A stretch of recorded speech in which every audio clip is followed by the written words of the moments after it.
सभी से निवेदन है और अब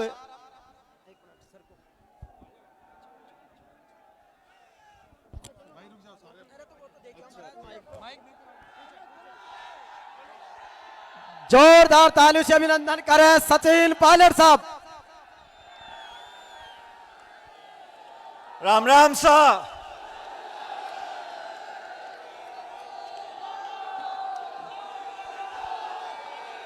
आज इस मारवाड़ की पवित्र धरती पर वीर तेजाजी जी की ऐतिहासिक मिट्टी में पर्वतसर नागौर में आपके बीच में अपने आप को पाकर मैं बहुत गर्वान्वित हूं, प्रफुल्लित हूं। हमारे पर्वतसर के विधायक, नौजवान साथी रामनिवास गावड़िया जी, प्रदेश सरकार में हमारे मंत्री आदरणीय हेमाराम जी, और हेमाराम जी का 2 या 3 दिन के बाद जन्मदिन है 75वां। तो अब सब जोरदार तालियां बजाकर हेमाराम जी का स्वागत करो और ये भगवान से दुआ करें कि आज से 25 साल बाद इनके 100वें जन्मदिन पर फिर यहां पे ताली बजाएंगे हेमाराम जी के लिए। मुकेश भाकर जी, हमारे विधायक लाडनू से, हमारे पूर्व मंत्री और पूर्व विधायक नसीम जी, बनाराम जी, मीरा देवी जी प्रधान, रामनारायण जी प्रधान, विद्याधर जी चौधरी साहब, ज्योति खंडेलवाल जी, प्रशांत शर्मा जी, महेंद्र अलावता जी, इरफान चौधरी जी, लक्ष्मण जी, ब्रिज किशोर मेराड़ा जी, पुराराम चोयल साहब, गोपाल जी, राजूराम जी, कमल बकोलिया जी, अनिल चोपड़ा जी, मंच पर उपस्थित सभी नेतागण, और आज पर्वतसर में, नागौर में इतनी बड़ी संख्या में पधारे हुए मेरे किसान भाइयों, आदरणीय बुजुर्गों, माताओं, बहनों और दोस्तों, आज से कुछ दिन पहले रामनिवास जी जयपुर में मुझसे मिलने आए थे और इन्होंने कहा कि मेरे क्षेत्र में, नागौर में, हम सब किसान भाई मिलकर एक संदेश देना चाहते हैं, एक संकल्प लेना चाहते हैं और एक किसान सम्मेलन का आयोजन हम करना चाहते हैं। मुझे खुशी है कि आप लोगों ने जिस आशीर्वाद से, जिस प्यार से, जिस लाड से इस रामनिवास मेरे छोटे भाई को आपने विधायक बनाया। ये रामनिवास जी जब जयपुर में यूनिवर्सिटी में पढ़ते थे, सुनो शांति से मेरी बात को सुनो, रामनिवास जी जयपुर में पढ़ते थे यूनिवर्सिटी में, तो ये मेरे पास, उस समय मैं प्रदेश का अध्यक्ष था, तो यूनिवर्सिटी में इन्होंने NSUI से अध्यक्ष पद का टिकट मुझसे मांगा था और मेरा मन था कि इनको यूनिवर्सिटी में अध्यक्ष पद का मैं टिकट दूं NSUI का, लेकिन परिस्थिति ऐसी बनी कि इनको हम यूनिवर्सिटी का टिकट नहीं दे पाए। लेकिन 2018 के विधानसभा चुनाव आए और मैंने दिल्ली में जाकर राहुल गांधी जी को बोला, सोनिया गांधी जी को बोला, मैंने कहा हमारे को, कांग्रेस पार्टी को, नौजवानों को ताकत देनी चाहिए।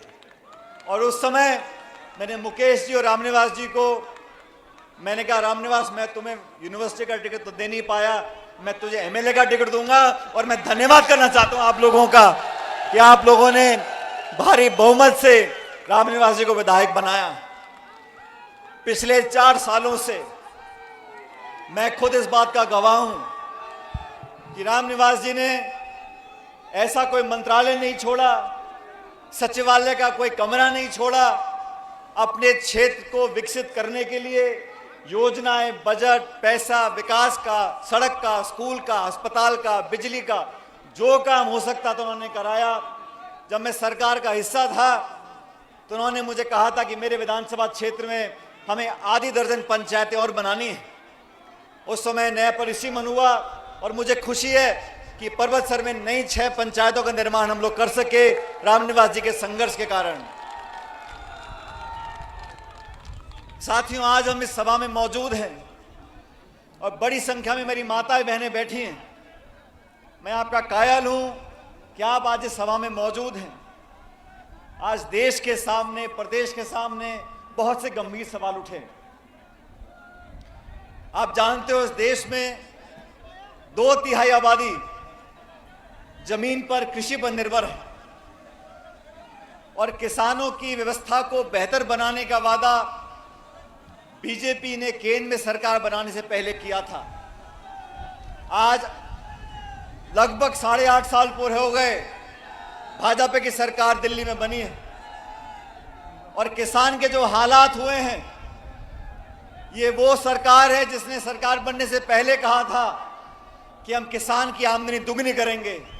मैं पूछना चाहता हूं नरेंद्र मोदी जी से, मैं पूछना चाहता हूं दिल्ली की सरकार से, आपने किस किसान की आमदनी दुगनी करी है? आज किसान परेशान है। आज खाद, बिजली, पानी, सारी कीमतें बढ़ गई, महंगाई आसमान छू रही है। आपने किसान की मदद करने की जगह उस पर प्रहार किया और दिल्ली में 3 ऐसे कानून बनाने की कोशिश करी जिससे किसान की कमर टूट जाती। वो तो धन्य इस देश का किसान जिन्होंने महीनों तक, साल भर तक धरना दिया दिल्ली की राजधानी में बैठकर और केंद्र की सरकार को मजबूर किया। वो तीनों काले कृषि कानून उनको वापस लेने पड़े और देश से माफी मांगनी पड़ी। जब ये कानून बने थे, पूरे प्रदेश में हम और आपने मिलकर सभाएं करी थी और केंद्र की सरकार को चुनौती दी थी। अगर किसान संगठित हो जाता है तो दुनिया की हर ताकत को हमारे सामने झुकना पड़ेगा। और किसान सम्मेलन कर कर हमें संदेश देना चाहते हैं कि जो समाज, जो बिरादरी, जो लोग कृषि में किसानी करते हैं, उसमें जात पात के बंधन टूट जाते हैं। भाइयों, शांत, मेरी बात सुनो। मैं आपसे निवेदन कर रहा हूं साथियों, शांति से बैठ जाओ। मैं मंच पर बैठा सोच रहा था कि रिश्ते कैसे अपने आप बनते चले जाते हैं। आज इस सभा के बाद मैं खरनाल में वीर तेजाजी महाराज के मंदिर में आशीर्वाद लेने के लिए, माथा झुकाने के लिए जा रहा हूं। और मैं याद कर रहा था, आज से 12 साल पहले जब मैं केंद्र की सरकार में मंत्री था, तब मुझे सौभाग्य प्राप्त हुआ कि मैं तेजाजी के नाम पर एक डाक टिकट जारी करूं।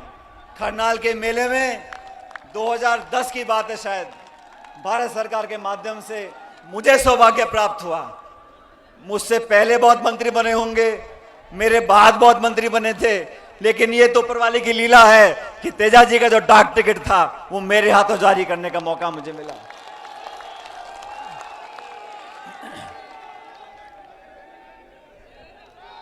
साथियों, इस देश में आज से 9 साल पहले जो भारत की जनता पे कर्जा था वो 56 लाख करोड़ का था।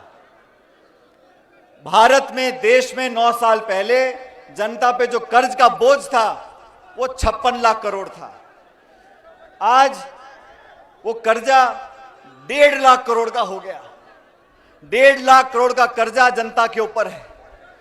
वो लोग जो बात करते हैं आम आदमी की, किसान की, उद्योग की, निवेश की, रोजगार की, आर्थिक प्रगति की, आज इस सम्मेलन के माध्यम से उसने पूछना चाहता हूं उन लोगों से कि आप सत्ता में काबिज हुए, अर्थव्यवस्था चौपट हो गई, नोटबंदी आपने कर दी, जीएसटी थोप दिया, महंगाई आसमान छू रही है, बेरोजगारी के रिकॉर्ड टूट रहे हैं, और आपने जो कानून बनाए, जमीन अधिग्रहण के खिलाफ आपने कानून बनाने की कोशिश करी, आपको वापस लेना पड़ा। किसानों के खिलाफ आपने 3 कृषि कानून बनाए, आपको वापस लेने पड़े। और फिर आपने क्या किया? क्योंकि हम सब नागौर में हैं, ये वो जमीन, वो धरती है जहां के बच्चे, जहां के बेटे वर्दी पहनकर हमारे देश की सीमा की रक्षा करते हैं। सरहद पर खड़े होकर गोली खाने का जिनमें जज्बा है, वो राजस्थान, मारवाड़, नागौर के बच्चे वहां जाते हैं। केंद्र की सरकार ने क्या किया? एक नई योजना बना दी, अग्निवीर की योजना। यह अग्निवीर की योजना क्या है? जो पहले बच्चा भर्ती होता था, मेहनत कर कर फौज में अपना नाम रोशन करता था, अब इन्होंने कहा कि तुम भर्ती हो गए तो 4 साल में आपकी छुट्टी कर देंगे। ये भर्ती प्रणाली के साथ ये धोखा है। और मैं समझता हूं अग्निवीर जैसे योजना बनाने वाले वो लोग हैं जो जानते नहीं कि जो बात हेमाराम जी बोल रहे थे, जय जवान और जय किसान। कौन से उद्योगपति के बच्चे जाके फौज में भर्ती होते हैं? किसान का बच्चा जाके फौज में भर्ती होता है। मेहनत करते हैं, सालों तक परिश्रम करते हैं, परीक्षा में पास होते हैं, फिजिकल टेस्ट में पास होते हैं और फिर जाके वो भर्ती होते हैं। तो केंद्र में बैठे लोगों को ना तो जमीनी हालात का पता है और ना लोगों के जज्बात को उनको मालूम है। धर्म के नाम पर, जाति के नाम पर, भाषा के नाम पर, प्रांत के नाम पर लोगों में विभाजन कर कर वोट लेना जानते हैं। लेकिन हम सब लोग अगर संकल्प लेंगे, मुझे पूरा विश्वास है आने वाले समय में आपका संपूर्ण आशीर्वाद हम लोगों को मिलेगा। आज इस देश में जो हालात बन गए, जो लोग पहले अमीर थे वो इतने अमीर बन गए और जो लोग गरीब थे वो और गरीब हो गए। जब मनमोहन सिंह जी की सरकार दिल्ली में थी साथियों, 10 साल के कार्यकाल में 14 करोड़ लोगों को गरीबी रेखा से ऊपर उठाया था। 14 करोड़ लोगों को गरीबी रेखा से ऊपर उठाया था। आज के हालात क्या हैं? देश की 10% लोगों के पास, देश के 10% लोगों के पास इस भारत की 2/3 संपत्ति है। 66% संपत्ति इस पूरे भारतवर्ष की 10% लोगों के हाथों में चली गई। इस देश में हवाई अड्डे, रेलवे लाइन, बिजली कंपनी, बीमा कंपनी, जो बड़े पोर्ट थे, खान थे, उन सबको नीलाम करके चंद लोगों के हाथों में दिया जा रहा है। और सबसे ज्यादा चोट किसको लगती है? हमारे किसान कौम को लगती है। और मैं ऐसा मानता हूं साथियों, जाति, बिरादरी, धर्म, भाषा, प्रांत, इन सबको, इस सबके जहर को अगर कोई तोड़ सकता है तो 2 बातें तोड़ सकती हैं। पहली जवानी और दूसरी किसानी।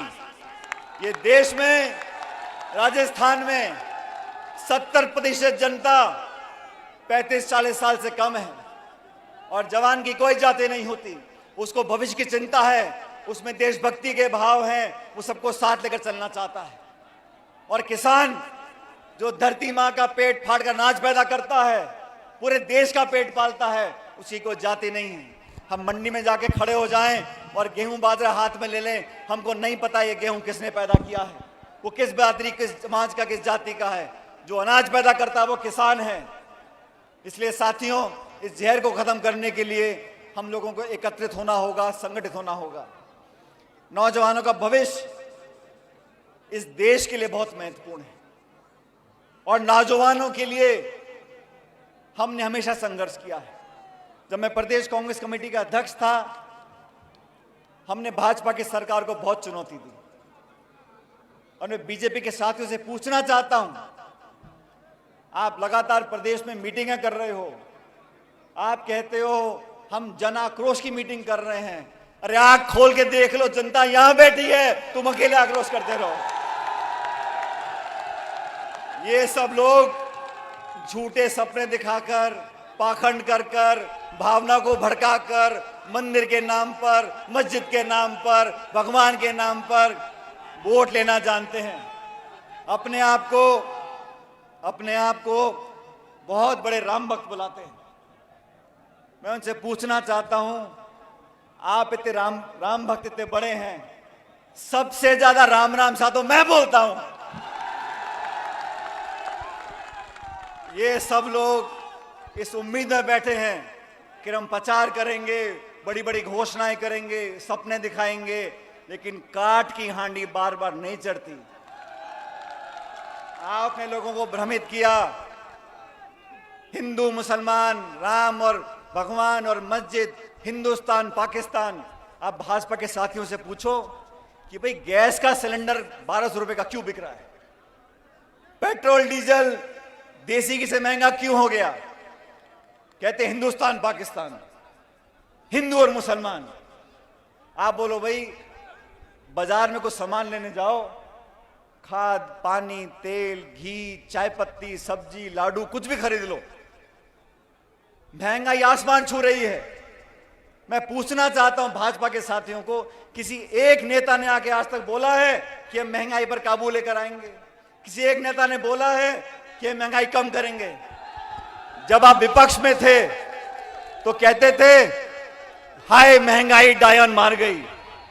अब महंगाई नहीं दिखती, पेट्रोल डीजल देसी घी से महंगा कर दिया, गैस का सिलेंडर 1100 रुपए का बिक रहा है, राजस्थान में खाद और बीज में ब्लैक होता है, सर्दी में लोग लाइनों में खड़े होते हैं, आप खाद और हमका यूरिया देते नहीं हो, किसान की परवाह आप करते नहीं हो। मैं चुनौती देना चाहता हूं कि इनकी सरकार को भी और उन सब लोगों को जो किसानों को कमजोर समझते हैं।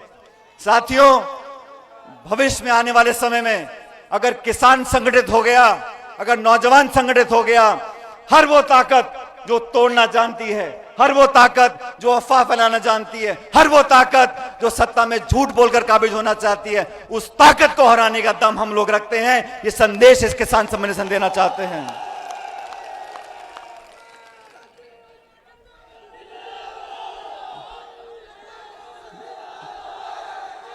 किसान के नाम पर राजनीति सब करते हैं, लेकिन किसानों के हालात आज क्या हैं? केंद्र की सरकार को 9 साल होने आए। अगर कोई बहुत बड़ा उद्योगपति है, करोड़पति है, उसकी तुलना आप छोटे किसान से करो। जो किसान 2 बीघे में खेती करता है, जो किसान 2-3 बीघे में खेती करता है, उसको अगर एक ट्रैक्टर खरीदना है, उसको अगर एक बोरिंग करवानी है, उसको अगर एक गाय या भैंस खरीदने के लिए 50,000 रुपए का बैंक से कर्जा चाहिए, तो वो भला आदमी बैंक के 10 चक्कर काटेगा, फिर उसको प्रमाण पत्र चाहिए, फिर उसको दस्तखत चाहिए, फिर उसको क्या गिरवी रखोगे, और 15 चक्कर काटने के बाद 50,000 का अगर कर्जा किसान को मिलता है तो बीच में उसको 10,000 रुपए की कमीशन देनी पड़ती है, और फिर जाके उसको कर्जा मिलता है। और कोई बहुत बड़ा खरबपति हो, एक बैंक में फोन कर दे तो बैंक का मैनेजर पैदल भागता हुआ जाके चेक देके आता है उसको। ये व्यवस्था बदलनी पड़ेगी, व्यवस्था बदलनी पड़ेगी। इस देश का किसान जो पूरी भारतवर्ष की जनता का 130 करोड़ लोगों का पेट पालता है, उसको आज भी दर दर भटकना पड़ता है।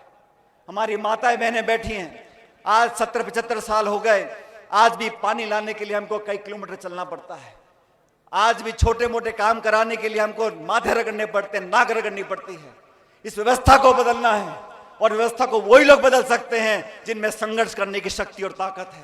जो नौजवान आपके साथ खड़े रहे हैं, हमारा छोटा भाई रामनिवास जी ने मुझे कहा, पायलट साहब मैं किसान सम्मेलन करना चाहता हूं। मैंने कहा कहां पर करोगे? उन्होंने कहा परबतसर में करूंगा। मैंने निवेदन किया, मैंने कहा आप अकेला सम्मेलन कर लोगे? उन्होंने कहा जैसे लोगों ने आप पर विश्वास किया है, आप मुझ पर विश्वास करके देखो। और मैं देख रहा हूं आज इतनी बड़ी संख्या में आप सब यहां मौजूद हो। और देखो, जब समय अच्छा होता है ना तो सारी चीज अपने आप सही हो जाती है। आज से 2 दिन पहले यह घोषणा करी, मैं टेलीविजन देख रहा था तो टेलीविजन पर खबर चल रही थी कि 16 तारीख से उत्तर भारत में, पश्चिम भारत में इतनी भयंकर सर्दी होने वाली है, शीतलहर होने वाली है।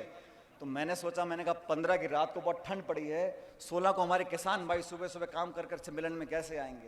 लेकिन मैं सुबह जयपुर में जब मैंने आंख खोली, इतना बढ़िया मौसम, इतना नीला आसमान और सूरज था, तो मैंने कहा ये किसान सम्मेलन अति कामयाब होगा, क्योंकि लोगों की भावनाएं जुड़ी हुई हैं। लोग चाहते हैं कि किसान समृद्ध हो, किसान ताकतवर बने, हमारे बहन बेटियां नौजवान पढ़कर आगे बढ़ सकें।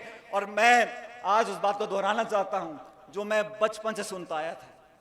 मैं जब स्कूल में पढ़ता था तो अक्सर जो शौकीन होते हैं घर के बच्चे, मैं भी पायलट साहब के साथ, मेरे स्वर्गीय पिताजी के साथ सभाओं में जाता था, और सभाओं में अक्सर वो बोला करते थे कि इस देश की व्यवस्था को, अर्थव्यवस्था को बदलना है तो जो लोग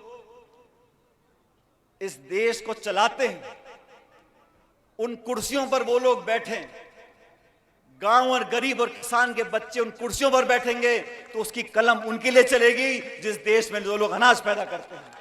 जब तक गरीबों के बच्चे, किसानों के बच्चे उन कुर्सियों पर नहीं बैठेंगे, जिस कुर्सी से इस देश और प्रदेश में नियम कानून बनते हैं, तब तक सही मानने में हमारा भला नहीं हो सकता।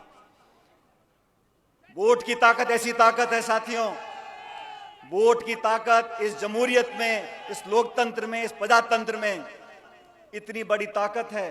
कोई कितना घमंड कर ले, कोई कितनी बड़ी ऊंचाई पे पहुंच जाए, लेकिन 5 साल के बाद हाथ जोड़कर गांव और गरीब को गणेश मानकर पूजा करनी पड़ती है, वोट मांगने पड़ते हैं, हाथ जोड़कर शीश झुकाना पड़ता है।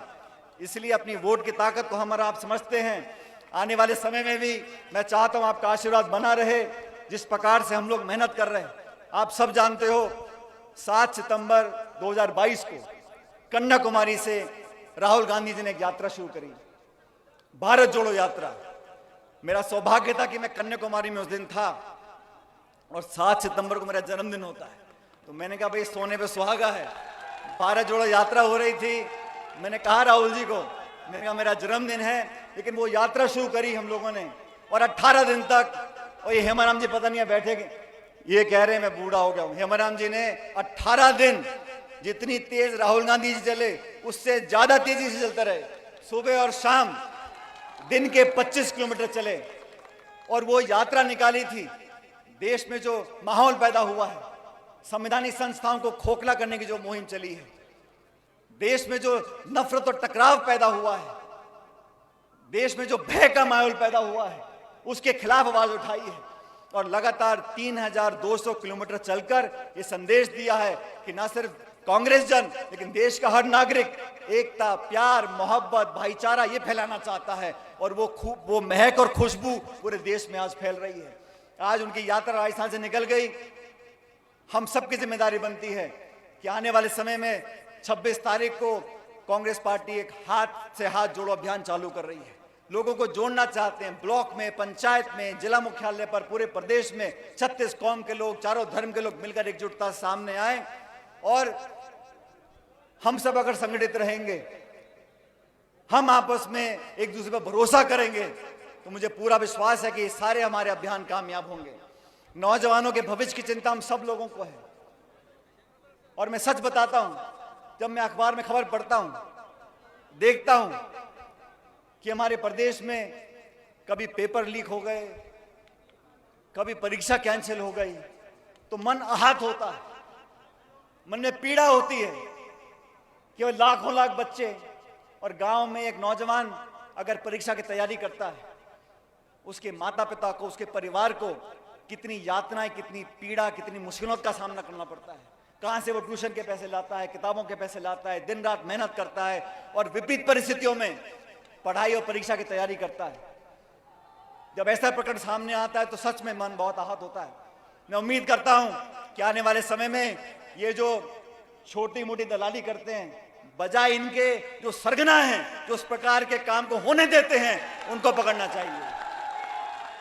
क्योंकि इस देश का नौजवान अगर सही रास्ते पर नहीं चलेगा, उसको उसकी मेहनत का फल नहीं मिलेगा, उसके विश्वास में कमी आ जाएगी, तो हमारे समाज के लिए, हमारे प्रदेश के लिए, हमारे देश के लिए अच्छा संकेत नहीं है। मैं आप लोगों से सिर्फ इतना निवेदन करना चाहता हूं साथियों,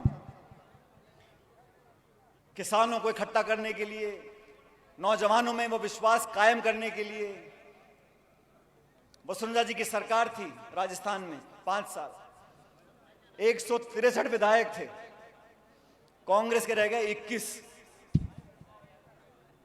प्रदेश कांग्रेस का मैं अध्यक्ष बना और उन 5 सालों में मेरी कोशिश रही कि हर कार्यकर्ता तक हम पहुंच सकें, हर सीमा को लांघ सकें, हर खाई को टाप सकें, लोगों के दिलों से जुड़ सके। अगर मैं किसी के खुशी में ना शामिल हो सकूं तो उसके दुख के मोमेंट में, उसके दुख की घड़ी में पहुंच सकूं। और मैं धन्यवाद देना चाहता हूं परबतसर के लोगों को, नागौर के लोगों को, कि इस पूरे जिले में हम सब के आवेदन से, सबकी मेहनत से इस नागौर जिले में एक तरफा जीत आपने कांग्रेस पार्टी की कराई थी। उन 5 सालों में हमने पदयात्राएं करी, हमने घेराव किया, हमने धरने दिए, हमने मुकेश भाकर जी ने, रामनिवास जी ने, हमने लाठियां खाई, जेलों में गए। और मैंने तो मुख्यमंत्री का जो क्षेत्र है वहां पर एक किसान न्याय यात्रा निकाली थी, बारह से झालावाड़ 100 किलोमीटर की। और किसान न्याय यात्रा यूं निकाली थी कि ना तो किसान को मुआवजा मिल पा रहा था, ना किसान की मदद हो पा रही थी। और मेरी यात्रा निकालने के बाद वसुंधरा जी को हमारी बातों को मानना पड़ा था। इसलिए आप सबके साथ संघर्ष हमने किया, आपने पूरा आशीर्वाद हम लोगों को दिया। अब 11 महीने के बाद दोबारा चुनाव आ रहे हैं। मैं चाहता हूं कि आप लोगों का जो प्रेम और प्यार और आशीर्वाद है वो पहले की तरह बरकरार रखना। और मैं बार बार बोलता हूं, रामनिवास गावड़िया जी मेरे साथी नहीं है, मेरे छोटे भाई हैं। अगर आपको मुझे ताकत देनी है तो रामनिवास जी को ताकत देनी है। ये नौजवान एक साहसी नौजवान है। और सुनो, और राजनीति में बहुत तरह के नेता हैं। राजनीति में जितने दल उतने नेता, जितने जिले उतने नेता। लेकिन वो नेता, वो जनप्रतिनिधि जो अपनी जबान का पक्का हो, ऐसे लोगों की पहचान करनी है जो अपनी बात का पक्का हो, जो आपसे झूठ ना बोलता हो। और मुझे फक्र के साथ कहते हुए ये गर्व महसूस करता हूं कि रामनिवास गावड़िया ऐसा नौजवान है जो अपनी बात का पक्का है, अपनी जबान का पक्का है। इसलिए ये जाति बिरादरी के चंगुल से बाहर निकलकर 36 कौम के हम सब लोग अगर इकट्ठे हो जाएंगे तो मुझे लगता है आने वाला समय हमारा और आपका है। अभी केंद्र की सरकार बहुत सारे वादे करती है, लेकिन मैं इस किसान सम्मेलन से, साथियों, मैं इस किसान सम्मेलन से आपके सामने एक बात रखना चाहता हूं। ये 3 कृषि कानून वापस ले लिए, केंद्र सरकार ने माफी मांग ली, लेकिन आज तक भी एमएसपी पर कानून नहीं बनाया। न्यूनतम समर्थन मूल्य पर अभी तक कानून नहीं बनाया। एमएसपी पे जो खरीद होती है उस पर कानून नहीं बनाया। मैं आप सबसे चाहता हूं, इस संदेश नागौर से जाए दिल्ली तक कि एमएसपी पर कानून बने। ऐसा प्रस्ताव मैं सभा में रखता हूं। अगर आप मेरा समर्थन करते हो तो हाथ खड़े होकर बताओ कि एमएसपी पर कानून बनना चाहिए, किसान की खरीद होनी चाहिए। और जो वादे आपने किए थे किसान की आमदनी दुगने करने का, उस वादे को पूरा करो। आज इस सभा में आप सब लोगों ने जो उत्साह दिखाया है, जिस जोश और जिस प्यार के साथ आपने भागीदारी निभाई है, मैं आप लोगों का हमेशा कायल रहूंगा। और इस मंच से मैं आप लोगों से वादा कर कर जाता हूं, जब जब मैंने आपसे प्यार मांगा है आपने दोनों हाथों से दिया है। मैं भी आपको वादा करता हूं, जब चाहोगे, जहां चाहोगे, मैं आपके लिए खड़ा रहूंगा, आपसे कंधे से कंधा मिलाकर रहूंगा। और जो भी आप लोगों की मांगे होंगी उनको पूरा कराने के लिए मैं को कभी छोड़ने वाला नहीं हूं। मेरे साथ साथियों, जोरदार नारा देना, जय हिंद, जय हिंद, जय हिंद। बहुत बहुत धन्यवाद। राम राम सर।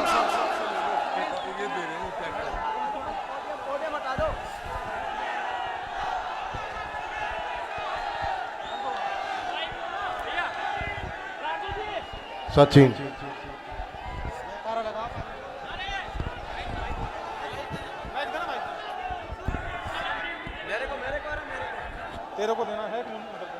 बहुत बहुत धन्यवाद। और लीजिए अब ये पोडियम हटा दो, नीचे हटा दो पोडियम एक बार। आदरणीय पायलट पोडियम को नीचे हटा दो, बिल्कुल नीचे हटा दो एक बार। आदरणीय पायलट साहब को ये हल भेंट करके और ट्रैक्टर भेंट करके किसान समृद्धि का ये संदेश दिया जा रहा है। किसान एकता का ये संदेश आदरणीय पायलट साहब को परबतसर की इस पावन धरती से दिया जा रहा है। बहुत अभिनंदन, स्वागत।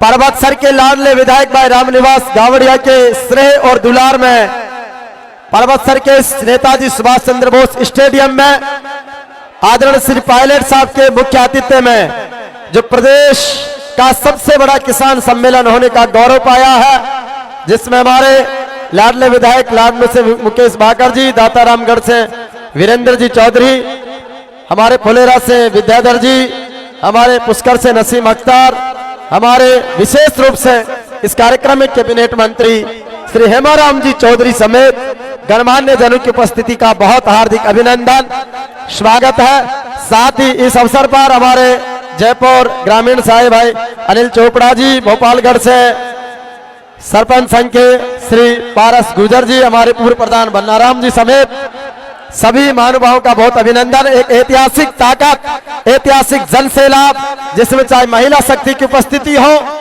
चाहे युवा साथियों की, किसान भाइयों की, एक बहुत बड़ी ताकत हम सब